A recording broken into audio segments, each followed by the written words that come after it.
En las montañas de la locura, de Howard Phillips Lovecraft. Cuando Lake hubo satisfecho las primeras punzadas de la curiosidad, garrapateó un mensaje en su cuaderno de notas y encargó al joven Mutton que lo llevara inmediatamente al campamento para que lo radiaran.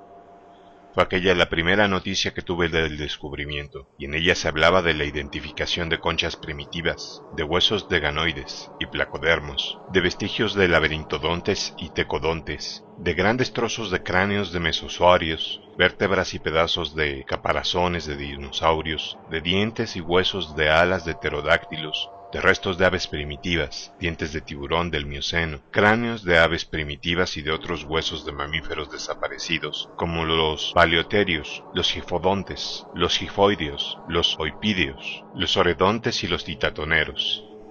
No había nada que correspondiera a animales tan recientes como el mastodonte, el elefante, el verdadero camello, el ciervo o los animales bovinos, por lo que Ley dedujo que los depósitos más modernos eran del Oligoceno y que el estrato excavado había permanecido en su actual estado, seco, muerto e inaccesible, durante 30 millones de años por lo menos. Por otra parte, la preponderancia de formas muy tempranas de vida era extraordinariamente curiosa, aunque la formación de piedra caliza a la luz de los fósiles que contenía, tan característicos como las ventriculitas, era indiscutiblemente comanchense y en ningún modo anterior. Entre los fragmentos sueltos que se hallaban en la oquedad había una proporción sorprendente de organismos considerados hasta ahora como propios de periodos muy anteriores, entre ellos algunos peces rudimentarios y moluscos, y corales que podían clasificarse como pertenecientes a periodos tan remotos como el Silúrico superior o el Ordoviciense. La inevitable conclusión era que, en esta parte del mundo, había habido un grado de continuidad excepcional entre la vida de hace más de 300 millones de años y la de hace tan solo 30 millones. Reducida hasta qué punto había persistido esta continuidad después de que la era oligocena, cuando se cerró la caverna, era algo que estaba, desde luego, más allá de cualquier conjetura. En cualquier caso, la llegada del terrible hielo del Pleistoceno hace unos 500.000 años, poco más que ayer en comparación con la antigüedad de aquella caverna, debió de acabar con las formas de vida que habían logrado sobrevivir más allá del límite general alcanzado por sus congéneres. Lake no se contentó con enviar este primer mensaje, sino que hizo redactar otro boletín y transmitirlo a través de la nieve hasta el campamento antes que Mutton pudiera regresar. Acto seguido, Mutton permaneció junto a la radio en uno de los aeroplanos, transmitiéndome a mí, y a Larham, que transmitía a su vez al mundo exterior. Las numerosas aclaraciones que Lake le enviaba empleando una serie de mensajeros. Quienes siguieran aquel asunto en la prensa recordarán la excitación que provocaron en los hombres de ciencia las noticias de aquella tarde, noticias que finalmente haya dado lugar a cabo a tantos años a la organización de la expedición Starkweather-Moore, cuyos propósitos tan ardientemente deseo desalentar. Será mejor que transcriba literalmente los mensajes tal como los envió Lake y como los tradujo nuestro radiotelegrafista, McTeague, de sus notas taquigráficas tomadas a lápiz. Fowler hace un descubrimiento de la máxima importancia en los fragmentos de piedra arenisca y caliza del Barreno. Varias huellas estriadas como las halladas en la pizarra arcaica demuestran que su fuente sobrevivió desde hace más de 600 millones de años hasta el período comanchense, con cambios morfológicos moderados y disminución de su tamaño medio. Las huellas de época comanchense parecen tan solo más primitivas o decadentes que las más antiguas. Destaca en importancia descubrimiento en la prensa. Significará para la biología lo que Einstein para las matemáticas y la física. Enlaza con mi labor anterior y amplía sus conclusiones. Parece indicar, como yo sospechaba, que la Tierra ha sido testigo de un ciclo o varios ciclos de vida orgánica anteriores al que conocemos, y que comienza con las células agnostozoicas. Evolucionó y se especializó, no más tarde, de hace 1.000 millones de años, cuando el planeta era joven, y hasta hace poco tiempo, inevitable para cualquier forma de vida o estructura protoplásmica. Surge la pregunta de cuánto, dónde y cómo aconteció tal desarrollo. Más tarde, al examinar ciertos fragmentos de esqueletos de grandes saurios, terrestres y acuáticos y de mamíferos primitivos, encuentro extrañas heridas o traumatismos locales en la estructura ósea que no cabe achacar a ningún animal predatorio o carnívoro conocido del de dos clases: punciones directas y penetrantes e incisiones más largas y cortantes. 2 o 3 casos de huesos limpiamente seccionados. Pocos ejemplares las muestran. He mandado traer linternas eléctricas del campamento. Ampliaré la zona exploratoria subterránea, cortando estalactitas. Aún más tarde hemos encontrado extraños fragmentos de esteatita de unas 6 pulgadas de ancho y de 1,5 pulgadas de espesor, completamente diferente a toda formación local visible. Es verduzca, sin características que permitan determinar su antigüedad. Posee una curiosa tersura y regularidad. Tiene forma de estrella de 5 puntas, con los vértices cortos y muestras de hendiduras en algunos interiores y en el centro de la superficie. Pequeña depresión en el centro de la superficie lisa. Despierta gran curiosidad acerca de su origen y erosión, probablemente algún capricho inusitado de la acción del agua. Con el ampliador, Carroll cree que puede ver marcas adicionales de importancia geológica. Grupos de puntos diminutos formando unos esquemas regulares. Los perros cada vez más inquietos mientras trabajamos y parecen aborrecer esta esteatita. Tengo que investigar si tiene olor especial. Informaré nuevamente cuando Millie regrese con las linternas y podamos comenzar con la zona subterránea. 10:15, noche. Descubrimiento importante. Orrendorf y Watkins, cuando trabajaban con la luz bajo tierra a las 9:45, encontraron un monstruoso fósil en forma de barril de naturaleza completamente desconocida. Probablemente vegetal, a no ser que se trate de un ejemplar hiperdesarrollado de radiado marino desconocido. Los tejidos se han conservado evidentemente por la acción de sales minerales. Duro como el cuero, pero con asombrosa flexibilidad en algunas partes. Huellas de partes rotas en los extremos y en torno a los costados. Mide 6 pies de longitud y 3 pies y 5 décimas de diámetro central, que disminuye hasta 1 pie de diámetro en cada punta. Semejante a un barril, con 5 protuberancias abultadas en lugar de duelas. Rupturas laterales como tallos más bien finos a la mitad de estas protuberancias. En los surcos entre los abultamientos hay curiosas excrescencias, grandes crestas o alas que se pliegan y despliegan como abanicos. Todas están muy deterioradas, menos una, que alcanza casi 7 pies una vez extendida. Su construcción recuerda a ciertos monstruos de los mitos primigenios, especialmente a los primordiales del Necronomicon. Las alas parecen ser membranosas extendidas sobre una armadura de tubos glandulares. Se perciben diminutos orificios en la armadura de las puntas de las alas, extremos del cuerpo resecos. No dan indicios acerca del interior o de qué es lo que se ha roto allí. Tengo que diseccionar cuando regrese al campamento. No puedo decidir si es vegetal o animal. Muchas de sus características son evidentemente de un primitivismo casi inconcebible. He puesto a todos los hombres a cortar estalactitas y a buscar más ejemplares. Hemos encontrado más huesos con marcas, pero estos tendrán que aguardar. Tenemos dificultades con los perros.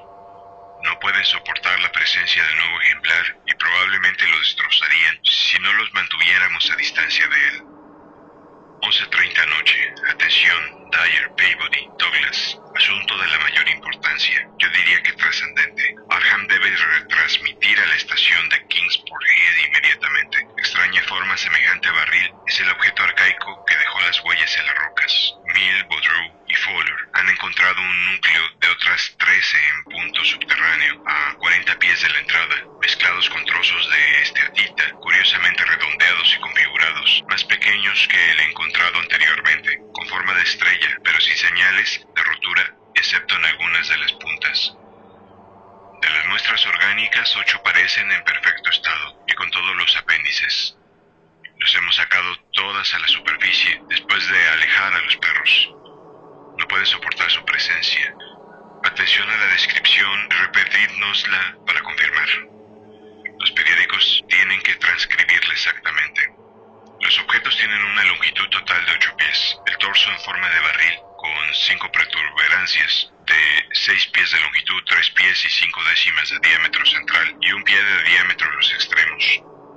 Gris oscuro, flexibles y extraordinariamente duros. Alas membranosas de 7 pies de longitud y del mismo color, que encontramos plegadas, salen de los surcos entre las protuberancias. La estructura de las las alas es tubular o glandular, de un color gris más claro, con orificios en las puntas. Las alas extendidas tienen los bordes cerrados. En torno al ecuador, en el centro de cada una de las 5 protuberancias verticales semejantes a duelas de barril, hay un sistema de brazos o tentáculos gris claro y flexibles, que encontramos fuertemente plegados contra el torso, pero se pueden extender hasta una longitud máxima de más de 3 pies.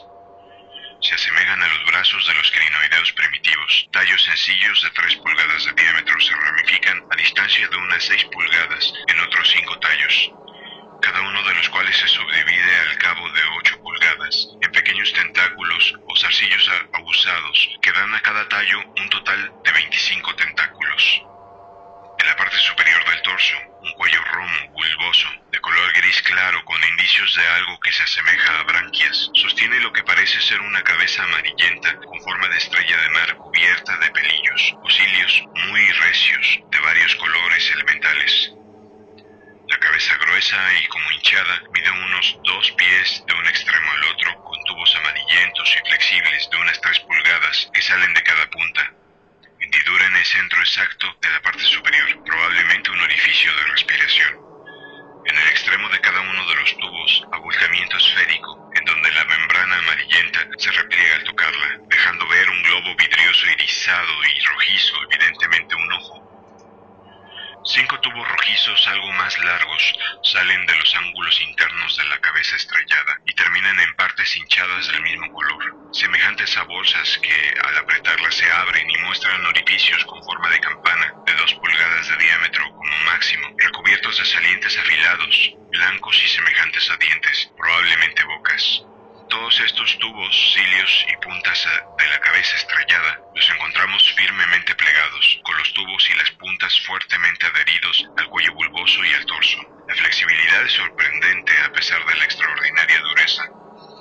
En la parte interior del torso hay una reproducción más primitiva de la cabeza con funciones distintas. Un falso cuello bulboso de color gris claro, sin branquias rudimentarias, sujeta a una estructura verdosa en forma de estrella de mar de 5 puntas.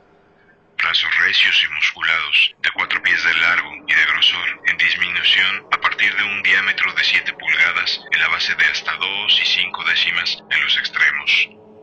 Adherida a la punta de cada brazo hay una pequeña terminación triangular membranosa con finas venas de una longitud de 8 pulgadas y una anchura de 6 en el extremo final. Esta es una membrana, la aleta o pseudopata, que dejó huellas en rocas con una antigüedad de entre 1.000 millones y 50 o 60 millones de años. De los ángulos internos de las formas estrelladas salen tubos de 2 pies que van disminuyendo de grosor desde un diámetro de 3 pulgadas en la base a una tercera parte de ese diámetro en el extremo. Tienen orificios en las puntas. Todas estas partes son correosas y de enorme dureza, pero extremadamente flexibles. Brazos de 4 pies de longitud con membranas interdigitales, empleadas indudablemente para moverse en el agua o en otro medio. Cuando se mueven, muestran lo que parece ser una excesiva musculatura. Tal como los encontramos, estaban todos fuertemente plegados sobre el falso cuello y el final del dorso, al igual que sus correspondientes proyecciones del extremo opuesto. No puedo decir todavía con toda certeza si pertenecen al reino animal o vegetal, pero las probabilidades están ahora a favor de la animalidad. Probablemente representan una evolución increíblemente avanzada de los radiados, sin pérdida de algunas de sus primitivas características. El parecido con los equinodermos es indiscutible, a pesar de la contradictoria morfología de algunas de las partes.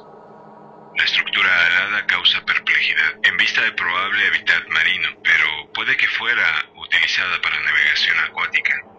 La simetría es curiosamente vegetal y recuerda la estructura esencial propia de los vegetales, de una parte superior y una parte inferior, en lugar de estructura animal, de una parte inferior y otra posterior. Fecha fabulosamente temprana de la evolución anterior a la de los protozoos más sencillos conocidos hasta ahora, impide cualquier clase de conjetura acerca de su origen. Los ejemplares completos tienen una semejanza tan impresionante con ciertos seres de los mitos primigenios que resulta inevitable pensar en su existencia milenaria fuera de la Antártida. Dyer, Peabody han leído el Necronomicon y han visto las pinturas de pesadilla de Clark Aston Smith basada en el texto, y comprenderán lo que quiero decir si hablo de los primordiales, supuestos creadores pormenores de la vida terrestre como broma o por error. Los estudios siempre han juzgado dicha concepción como resultado de una interpretación imaginativa y morbosa de muy antiguos radiados tropicales, semejantes también a formas de folclore prehistórico de que ha hablado Wilmert, apéndices del culto de Tulu, etc. Se ha abierto un vasto campo de estudio, depósitos probablemente del Cretáceo tardío o del temprano Eoceno, a juzgar por los ejemplares hallados con ellos, estalagmitas inmensas depositadas sobre ellos. Cortarlas ha sido trabajo difícil, pero la dureza de los ejemplares ha evitado daños.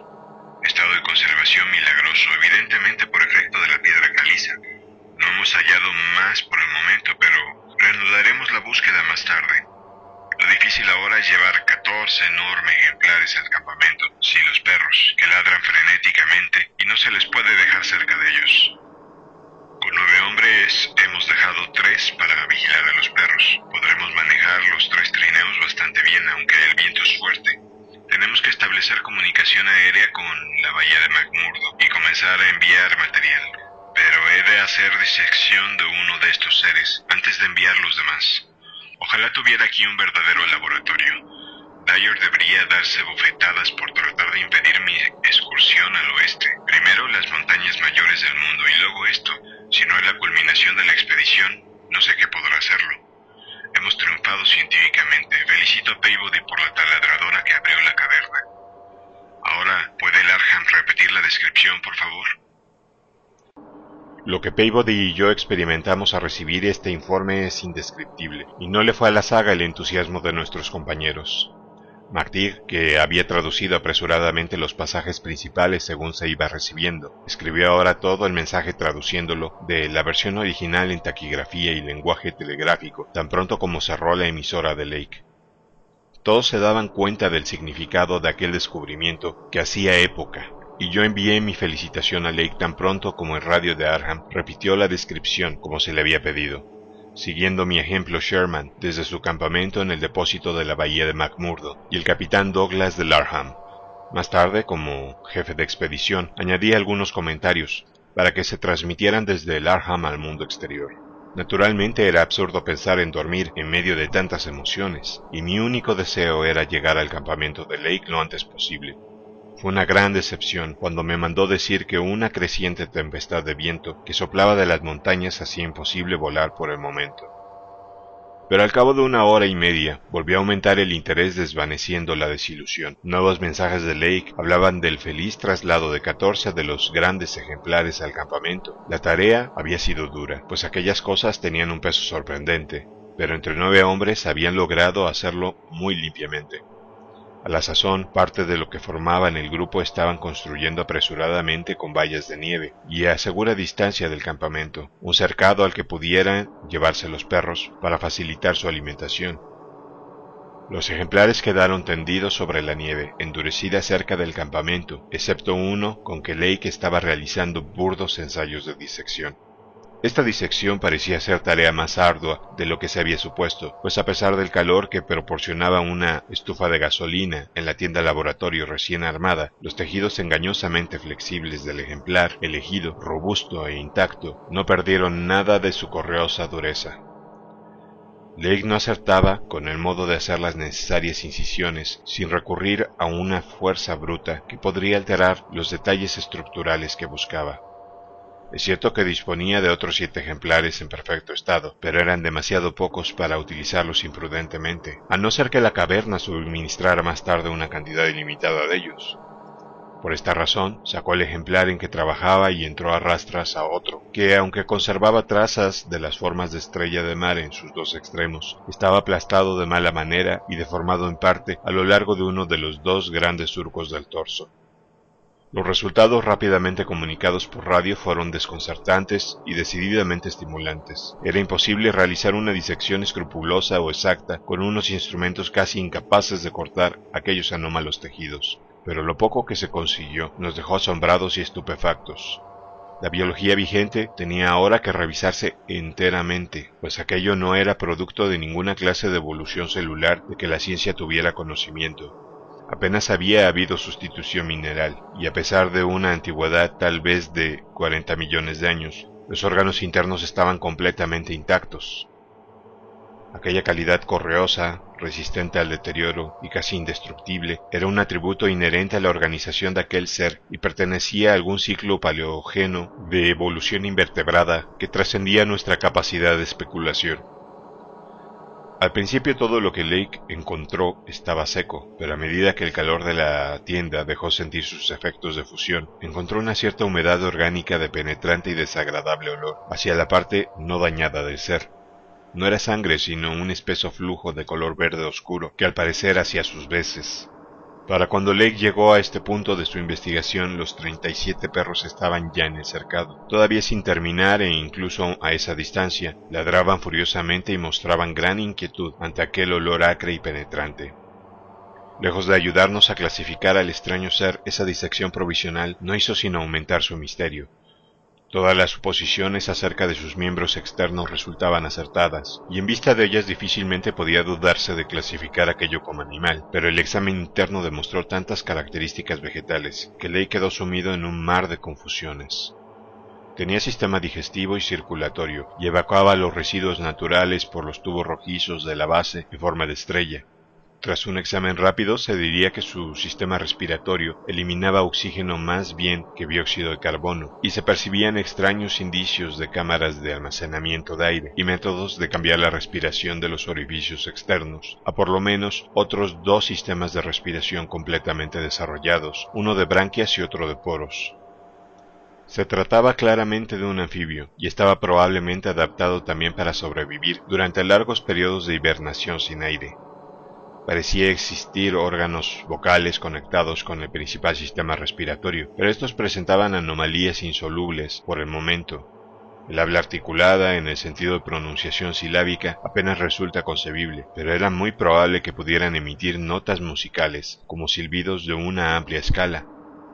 El sistema muscular estaba desarrollado casi prematuramente. El sistema nervioso era tan complejo y se encontraba tan desarrollado que dejó atónito a Lake. Aunque excesivamente primitivo y arcaico en alguna de sus características, el ser poseía un conjunto de centros ganglionares y conjuntivos que suponían un desarrollo enormemente especializado. El cerebro, de 5 lóbulos, mostraba una evolución sorprendentemente avanzada, y se percibían indicios de un equipo sensorial servido en parte por las cilias, semejantes a alambres de la cabeza, lo que suponía la existencia de factores ajenos a cualquier otro organismo terrestre. Probablemente poseía más de 5 sentidos, por lo que sus hábitos no podían deducirse por analogía. Lake supuso que debió tratarse de un ser de fina sensibilidad y funciones delicadamente diferenciadas en su mundo primigenio, algo muy semejante a las hormigas y las abejas actuales. Se reproducía como las plantas criptógamas, especialmente las pteridófilas. Tenía cavidades de esporas en las puntas de las alas, y crecía evidentemente de un tallo o de un gametófito. Pero darle un nombre concreto a aquella fase era una pura locura. Parecía un radiado, pero evidentemente era algo más. Era vegetal en parte, pero poseía 3/4 partes de las características esenciales de la estructura animal.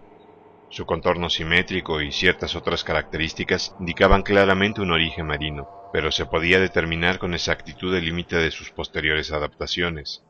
Las alas, después de todo, sugerían constantemente que se trataba de un ser volador.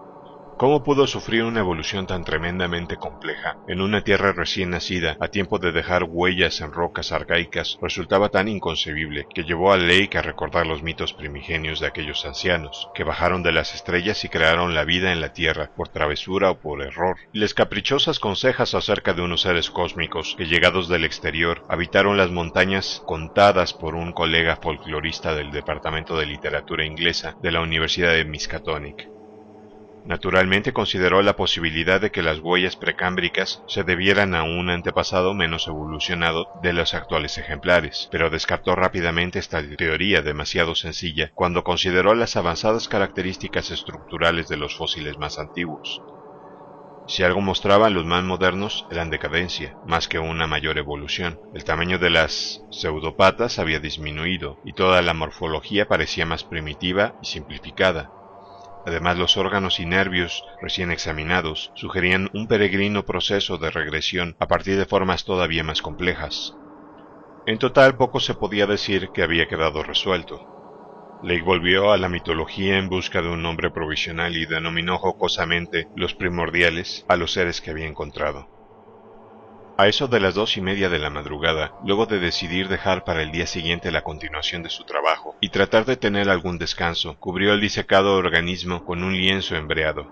Salió de la tienda al laboratorio y estudió los ejemplares intactos con renovado interés. El incesante sol antártico había comenzado a reblandecer ligeramente sus tejidos, de modo que las puntas de la cabeza y los tubos de 2 o 3 de aquellos mostraban señales de desplegarse, aunque Lake pensó que no había peligro de corrupción inmediata en aquel ambiente a menos de 0 grados, pero sí juntó todos los ejemplares no disecados y los cubrió con la lona de una tienda de repuesto para protegerlos de los rayos solares directos. Esto contribuiría también a que los posibles efluvios no llegaran hasta los perros, cuyo hostil desasosiego estaba empezando a convertirse en un problema incluso a la considerable distancia a la que se hallaban, al otro lado de una cerca de nieve que un equipo reforzado de hombres estaba apresurándose a alzar en torno a la improvisada perrera.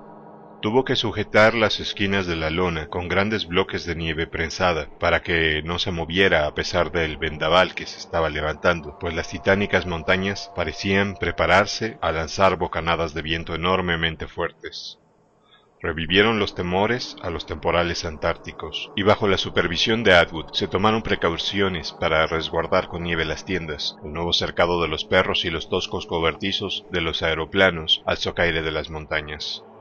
Estos cobertizos, que habían comenzado a levantar en momentos perdidos con bloques de nieve endurecida, no tenían ni con mucho la debida altura, y Lake acabó por apartar a todos los hombres de otras tareas y ponerlos a trabajar en las defensas.